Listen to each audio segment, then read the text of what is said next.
It was exactly 12 a.m. when my phone rang. Not 11:59, not 12:01, midnight on the dot. I was lying in bed, half awake, scrolling through old pictures of my sister, something I'd started doing more often lately, even though I knew it made the grief worse. The screen lit up, vibrating quietly against my nightstand. I didn't look at the number at first.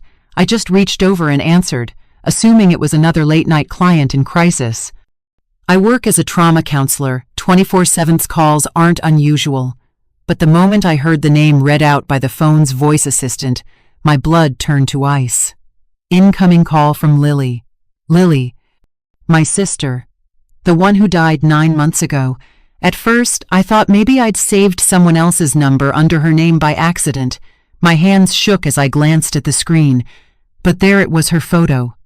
Her old contact, still saved in my phone from before the accident, still the same soft smile in that beach photo I'd never deleted.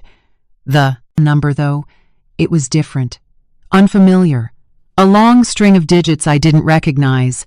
No area code, no country code, just numbers, like it wasn't even supposed to be a real call. I shouldn't have answered, but I did. Hello? There was a pause, then static, not phone static, radio static, crackling and low, like something tuning itself in. Then I heard her voice. Except it wasn't her voice. It sounded like Lily at first, the tone, the softness. But something was wrong. There was a delay, like the voice was being played from a recording. Echoey, off-key, like someone was pretending to be her, or copying her from memory badly. And then it said, "Jenna, you left me. I didn't speak, I couldn't." I just stared into the dark, frozen, phone pressed to my ear. The voice continued, but the words stopped making sense. Phrases Lily never used. The rhythm of her speech was wrong. There were long gaps, like someone didn't know what to say next. Then, "Let me in." The line went dead. I sat there in bed, completely numb, phone still to my ear long after the screen went black. I don't know how long I stayed like that. Maybe minutes, maybe more.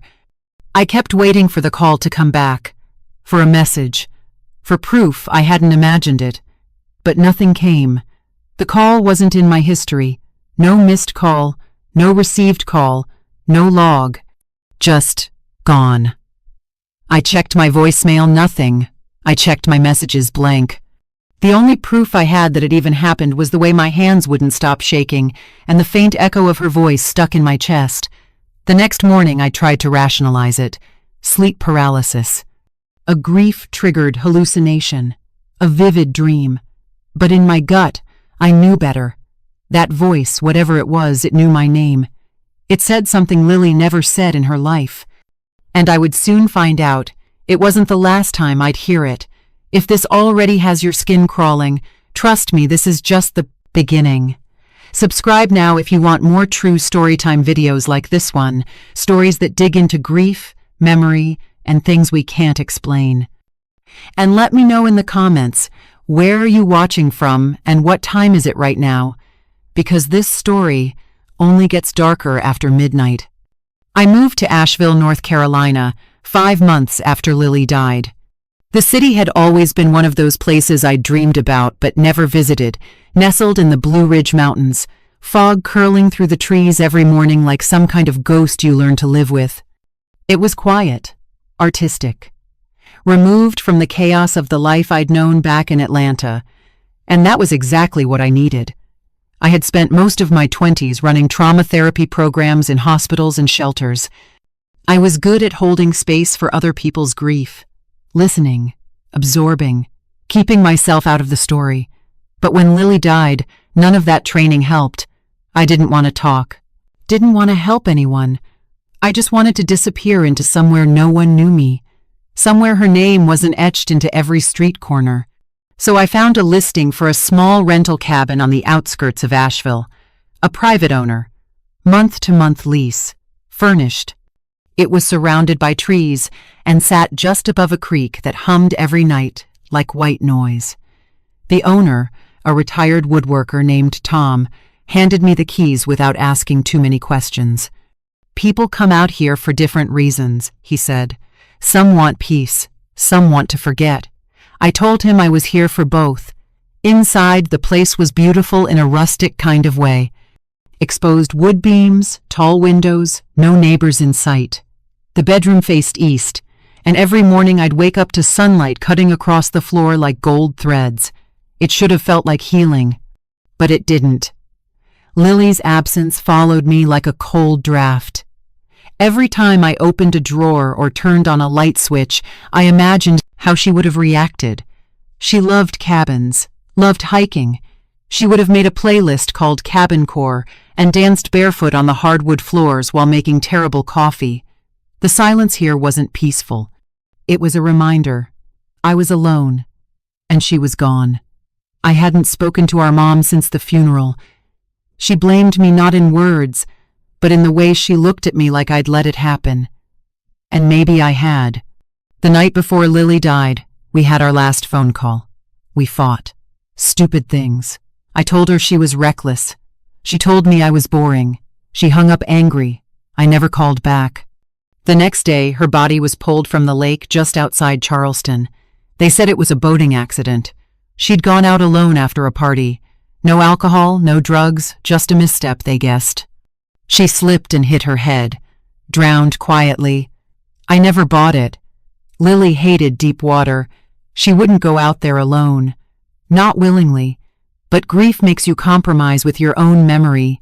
You start editing things to make them hurt less. You rewrite history in favor of survival. I kept working after the funeral, took on too many clients, filled my days with other people's nightmares because it was easier than sitting with my own. But when the headaches started and I found myself crying in the break room over nothing, I knew I was done pretending. So I left. My cabin in Asheville became my cocoon. I stopped answering calls from friends, deleted social media, lived on instant noodles and peppermint tea. I told myself this was healing, letting the pain breathe.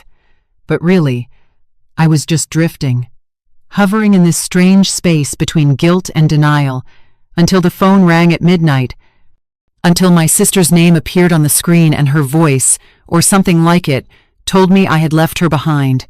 After that night, the cabin didn't feel quiet anymore. It felt watched. Every creak in the floor made my chest tighten. The woods didn't hum, they whispered. I kept telling myself it was just grief again, that sometimes mourning echoes in strange ways. But a small part of me, the part I'd buried since childhood, remembered the stories Lily used to tell, about hearing things in the dark, about dreams that felt like messages. And now I had to wonder, what if she was trying to send me one? The morning after the call, I tried to convince myself I had dreamed it. I told myself grief does strange things to the mind. I even looked up articles about auditory hallucinations and sleep-induced phone anxiety. But deep down, I knew that wasn't what this was. I had answered that call. I had heard a voice. I remembered every second of it, the static, the delay, the sentence that kept echoing in my mind. You left me. It wasn't just the words. It was the way they were said. Like Lily, but off. Slowed down. Too perfect in places, too broken in others. Like something was mimicking her, but hadn't quite figured out how to be her. I checked my phone again. Nothing. No call log. No voicemail. I even called my service provider, asking if they could retrieve call data from midnight. The woman on the other end said, "Ma'am, there's no record of an incoming call to your number at that time." I didn't know what scared me more, that I might be imagining all of it, or that I wasn't. That evening, I made tea and tried to distract myself. I pulled out my laptop, opened an unfinished client intake form, and stared at the screen for a good 10 minutes without typing a word. My thoughts kept drifting to the cabin's second bedroom, the one I'd quietly started referring to as Lily's room. It wasn't hers, obviously, but I had put a few of her things in there. Her old hoodie. A book she left in my car. A tiny ceramic duck she used to keep by the sink. I hadn't opened the door in weeks. Something about that room made me feel strange, not sad watched. Like every time I walked past it, there was something behind the door holding its breath. At 10:13 p.m., I heard a soft click from down the hall. I stepped out of the kitchen and froze. The door to Lily's room, which I always kept shut, was now slightly open. No draft, no wind, no one else in the house. I slowly walked toward it, calling out loud without realizing it. "Lily?" It felt ridiculous the moment I said it, but the air in the hallway had changed like walking into a freezer. I stood outside the door, heart pounding, and finally pushed it open. Nothing inside. Just the same as I'd left it. But now, the ceramic duck was on the windowsill, not the nightstand. I didn't move it. I hadn't even been in the room. I backed away and shut the door. That night I couldn't sleep. I kept the lights on, left the bedroom door cracked open, and just before I finally drifted off, I heard it again, the phone ringing. I jolted upright and grabbed it. No call, no missed notifications, but my screen had flickered like it was waking up from sleep. I watched it for a long moment, waiting for it to light up again. It didn't. The next day, I powered everything down: phone, laptop, Wi-Fi router, and left the house. I walked the trails behind the cabin for almost 2 hours, trying to breathe, trying to calm the dread building in my chest. I was halfway through the woods when my phone, which was powered off, vibrated in my pocket. I pulled it out. Still black, still shut down. But when I turned it on later that evening, a new voicemail appeared. No number, no timestamp, just one message. I pressed play. Static. Then a whisper, "Don't close the door again." I dropped the phone. My knees buckled as I pressed my hands to my mouth, trying not to scream. Someone or something was responding to me. This wasn't about grief anymore. Something was in that house, and it wanted to be heard. I didn't sleep for 2 nights after the voicemail. I left the phone on the kitchen counter, volume turned all the way down, and kept it face down like it could bite. I slept on the couch with the living room light on, a half-drunk mug of peppermint tea on the table beside me. Every sound in the cabin made me jump, the fridge kicking on, tree branches tapping the windows, even my own breathing. I felt like something was waiting, like I'd opened a door I couldn't close again. By the 3rd day, I realized I couldn't do this alone anymore. I thought about calling the police. But what would I say? "Hi, I got a phone call from my dead sister, and a duck figurine moved by itself." They'd write it off as grief, maybe suggest medication. No one would take it seriously except one person. Miles Carter. We hadn't spoken in almost 2 years. Our breakup wasn't dramatic, just unfinished. We drifted apart, caught in different careers and cities, until the distance turned into silence. But Miles was always curious, always chasing the unseen. After we split, he left his job at a music studio in Chicago and started a paranormal podcast called Dark Recordings, the kind of late-night show where people called in with stories about haunted radios and whispers from old cassette tapes. I used to roll my eyes when he talked about EVP tech and residual energy. Now I was about to become one of his case files. I called him that afternoon. He picked up on the 3rd ring. "Jenna?" I didn't realize I'd been holding my breath until I heard his voice. "Hey, I know this is random. I need your help." And I didn't know who else to call. I expected hesitation, maybe even suspicion, but instead he said, "Where are you?" By that night, Miles was standing in my doorway, holding a duffel bag full of old-school audio gear, a portable recorder, and a strange metal device I didn't recognize. He didn't say much, as I walked him through everything: the midnight call, the voicemail, the open door, the cold air, the figurine. He listened the way he always had, fully, without judgment. Then he asked to see my phone. I handed it over like it was cursed. He plugged it into his laptop, launched a waveform analysis program, and started filtering the voicemail.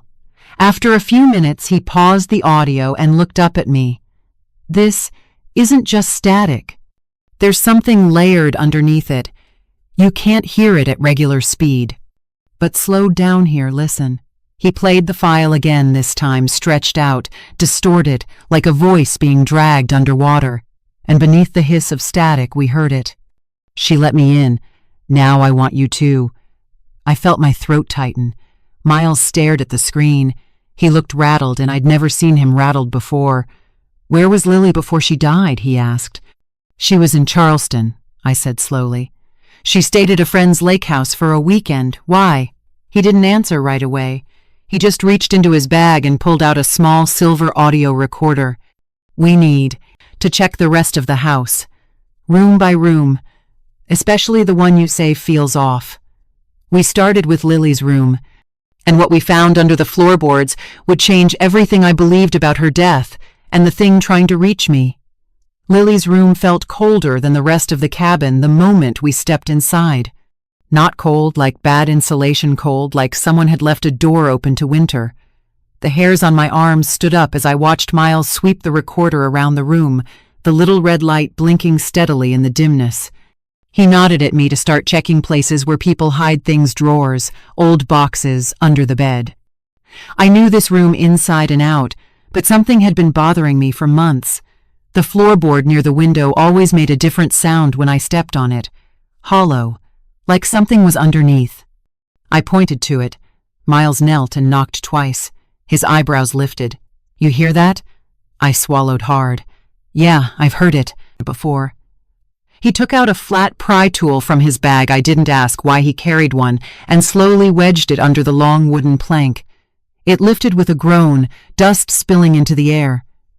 Beneath it was a narrow gap, barely 2 inches deep, but shoved into that space was something wrapped tightly in cloth. Gray, frayed, dirty. Miles handed it to me. It was heavier than I expected. My hands shook as I unwrapped it. Inside was a thumb drive.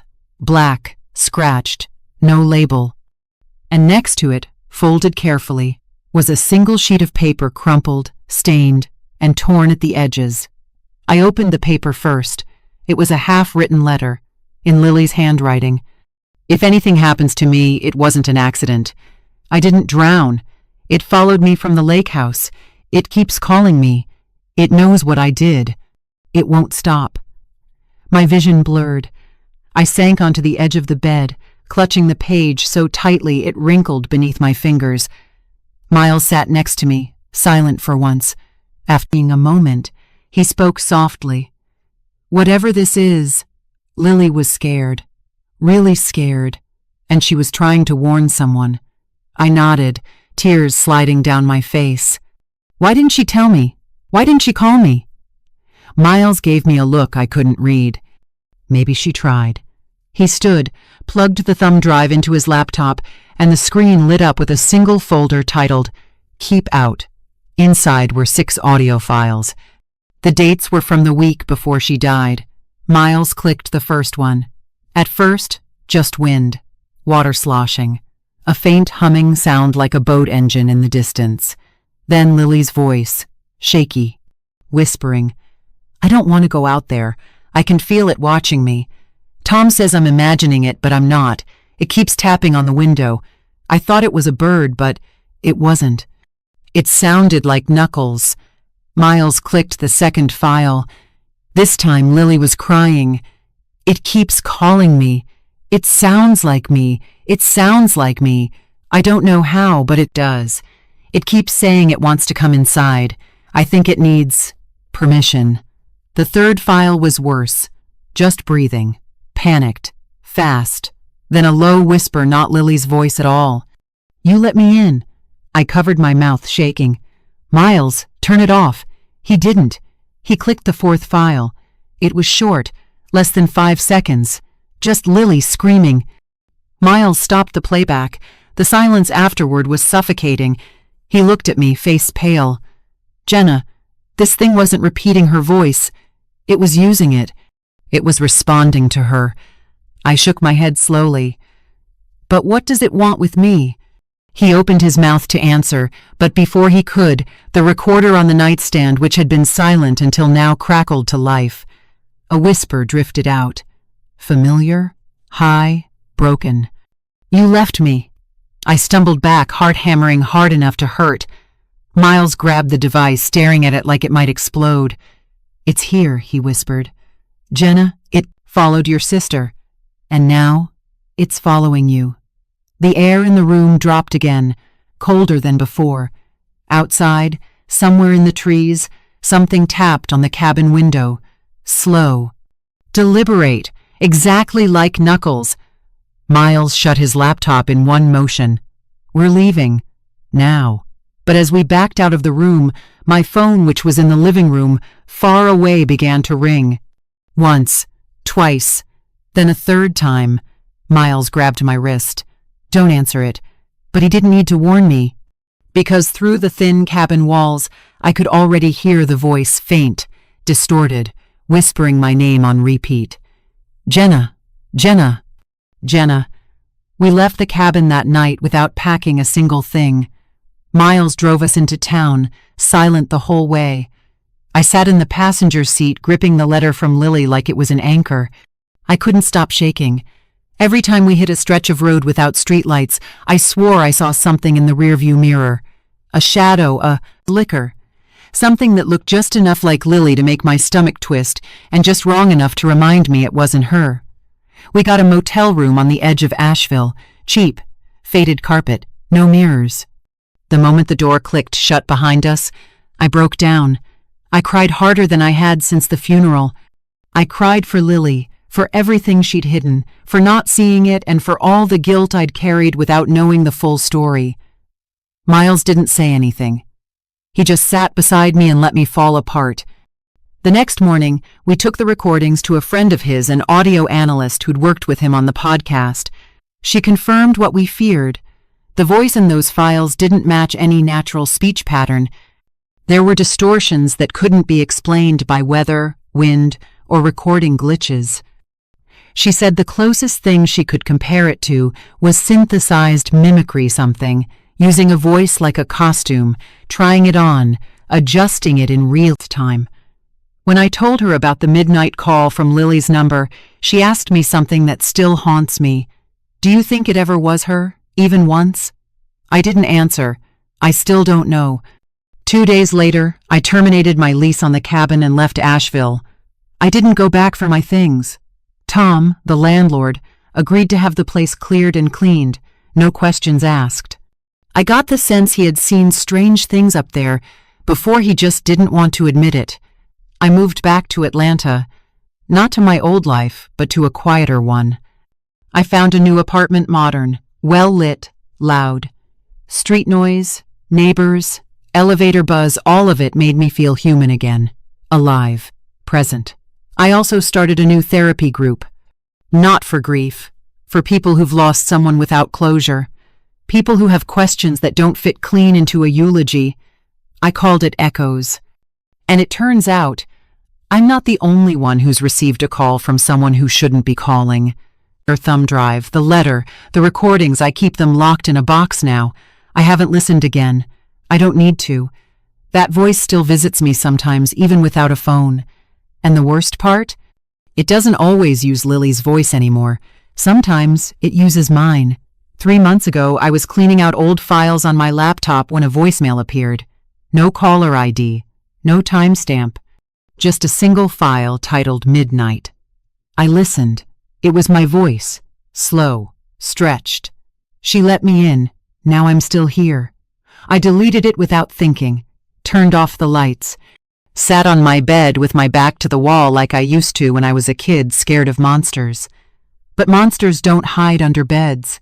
Not anymore. They use memories, familiar voices. They knock softly. They wait. I don't answer unknown calls now. I keep my phone in a drawer at night. I sleep with white noise on and music playing. But every so often, I still wake up at exactly 12 a.m., heart pounding, sure I heard it, vibrate.